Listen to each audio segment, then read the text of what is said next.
హరి ఓం.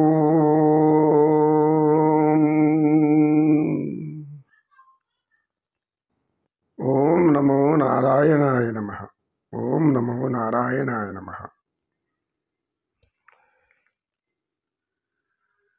యోగ సాధకులకు, యోగాభిలాషకులకు జ్ఞానం తెలుసుకోవాలనేటువంటి ఆలోచన మనకున్నందుకు అందరికీ నా హృదయపూర్వక నమస్సుమాంజలు. భక్తి లేనిదే జ్ఞానం రాదు. భక్తి అనేది ముక్తికి మార్గం అని ఎందరో భక్తులు నిరూపించారు కూడా. అయితే ఈ భక్తిని వ్యక్తపరచడానికి అనేక విధాలైనటువంటి పద్ధతుల్లో మనం ఆచరిస్తూ ఉంటాము, ఆరాధన చేస్తూ ఉంటాము. జ్ఞానం, తపస్సు, ఆరాధన, గాత్రం, స్తోత్రం, కీర్తనం, ఇలా ఎన్నో విధాలుగా చేస్తాం. అయితే భగవంతుడు మనం ఏదో చెప్పుకుంటుంటాం కదా, భగవంతుడు ఎప్పుడు కూడా కీర్తన ప్రియుడు. అటువంటి కీర్తన ప్రియుడిని 4 మాటలతో కీర్తించలేకపోయినా, మన స్వరం బాగలేకపోయినా, ఏదో మనం అనేక మంది బాత్రూంలో కాలక్షేపం కోసం కొన్ని రాగాలు తీస్తుంటారు. కూని రాగాలు సహజంగా దాని అర్థం ఏమంటే, కూని రాగము అంటే చిన్న కోనలు, చిన్న చిన్న పిల్లలు, అదేవిధంగా కోకిలలు అప్పటికప్పుడే గొంతు వస్తూ ఉంటాయి. అవి సన్నని రాగాలు తీస్తుంటారు, దాన్ని కూని రాగాలు అని అంటారు. కానీ ఇక్కడ రాగాల్ని కూని చేస్తున్నారని ఒకరు అంటారు. రాగాల్ని కూని చేయడం ఏంటి? ఎవరి ఇష్టం వాళ్ళది. కనుక రాగాలను మనం రాగయుక్తంగా, తాళయుక్తంగా, స్వరబద్ధంగా, లయబద్ధంగా, గమకాలు ఇవన్నీ మనం చెప్పలేకపోయినా నారాయణ అంటే చాలు. నారాయణ అంటే నాయన నా కడుపులోకి రారా అంటాడు. కడుపులో దాచుకున్న తల్లి తండ్రి అతడే. కనుక దైవభక్తి మనకు చాలా అవసరం. సత్యనిష్ఠుడు ధ్యానం ముగించుకొని కూర్చోగానే అక్కడ భూతి ఏదో హడావిడి చేస్తున్నాడు. శ్రావణ భూతి ఏంటి ఆ భూతి ఏం చేస్తున్నాడు అక్కడ? గురువుగారు అనేక మంది ఒక లైన్లో నిలబెడుతున్నాడు, వాళ్ళని ఏమేమో చెప్తున్నాడు వాళ్ళకి. మేము నాయన ఉండరా కాసేపు, గురువుగారు రాని అంటుంటే కూడా వాడు వింటలేదు.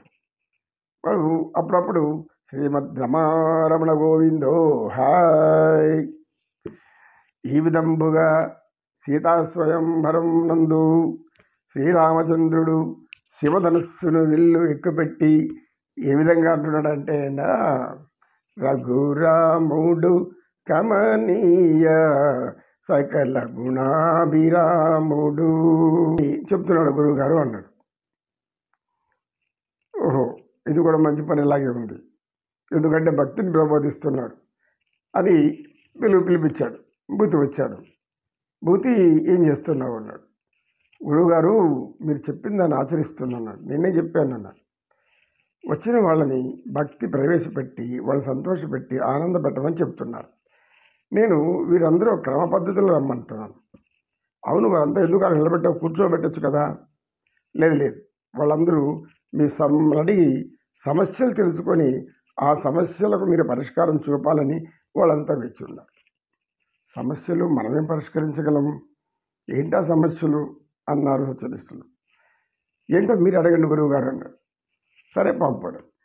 మొదటగా ఒక స్త్రీ వచ్చింది. స్వామి, గురువుగారు నమస్తే అంది. నమస్తే తల్లి, చెప్పమ్మా. మాతృదేవత, స్త్రీ మాతృదేవతతో సమానం, పరస్త్రీ అంతా కూడా చెప్పు తల్లి అన్నారు సత్యనిష్ఠుడు. గురువుగారు, నాకు మానసిక స్థితి సరిలేదు, ఏవేవో విపరీతమైన ఆలోచనలు వస్తున్నాయి. ఈ విపరీతమైన ఆలోచనలు రావడానికి నాకేం అర్థం కావడానికి పోతుంది. ఒక్కొక్కసారి బాగా మర్చిపోతున్నాను కూడా, మతిమరపు అధికమైపోతుంది.